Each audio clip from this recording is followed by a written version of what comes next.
Hello. Yesterday I had the pleasure of being welcomed by Bishop Matt Brain to the Christchurch Old Cathedral in St Arnaud, a country town in northwestern Victoria. Well, I was there because we were presenting a picture of Bishop David Shand, the third and final Bishop of St Arnaud, before he led the incorporation of the Diocese of St Arnaud into Bendigo Diocese. This all happened some time ago, and Bishop David came and then continued his ministry as an assistant bishop in Melbourne. And we were there on the 100th anniversary of his birth. So it was very special for family members who were there, for his grandson, the Reverend Dr. Alex Ross from St John's, East Malvern, who preached, and for the local community, including one gentleman who's 98 years of age and was, in a sense, one of the surviving contemporaries on the Diocesan Council of St Arnaud Diocese back in that day. But it made me reflect on the importance of good conclusions. Naturally, we're positive and optimistic people, always looking for new beginnings. And we need to make new beginnings of faith in a new generation, new beginnings of faith amongst people who haven't heard the gospel in different cultures and linguistic communities. But having good ends is also an important thing.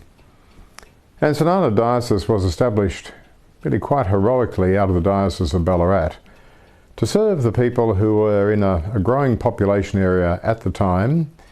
In the Mallee, many people came after the First World War as soldier settlers, seeming to offer a better life, given 400-acre something blocks to farm on, which really became quite impossible for them to sustain a livelihood. And bit by bit over time, the population has diminished to a fraction of what it was. And population centres have retreated around some of the main places up on the river at Mildura, or places like St Arnaud to a lesser extent, or Horsham, or certainly in the Western District, Hamilton.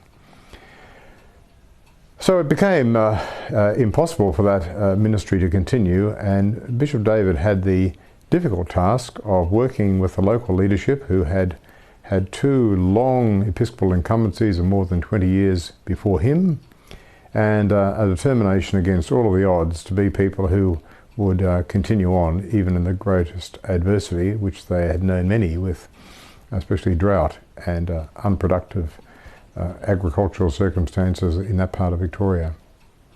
So I really had a sense of the journey he had had in his short ministry of 3 years in that place, and people reflecting there that the registrar at the time of the Diocese of Bendigo had thought his leadership had been one of the most inspiring that he'd seen, because he'd actually helped something which was really struggling to be a viable ministry unit as a diocese come to a better end and incorporate it with the Diocese of Bendigo. So I think there's much to reflect on in our present circumstances about how we both make good beginnings and then recognise in the reality of the life cycle of various initiatives and ministries how a good end might be and what it might look like. And as I travelled back into Melbourne, I was really quite shocked. This is really in a way of contrast with the neglected condition of our major highway, the Western Highway, coming in to Melbourne from Adelaide, from Western Victoria and other places. The amount of debris just strewn all over the road verges was in a way quite mind-boggling. Perhaps there's been some laying off of the cleaning people who might have kept the roads somehow attended during the COVID year, but it is really a sign of how neglect almost fosters more neglect. I guess all this debris falls off trucks and tradies' vehicles, seem to be a lot of plastic and styrofoam and you name it, you could probably find it there in the road verges and blown around the place in the middle of the road. And I suspect that we've all got a bit of our stock taking to do. What's become a bit neglected over the past year?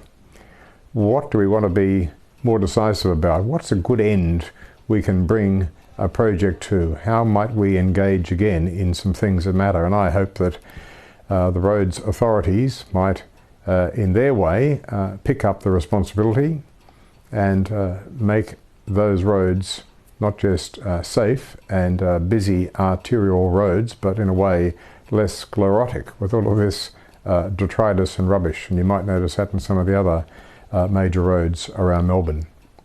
So bless you as you reflect on those things. I'm so keen we can make good beginnings for the sake of the gospel, but I think sometimes we've got to understand what a good conclusion of a worthy aspiration looks like, and how we do that in grace and peace. So bless and strengthen you in all that you do, especially in this Easter season. Christ is risen. He is risen indeed. Alleluia.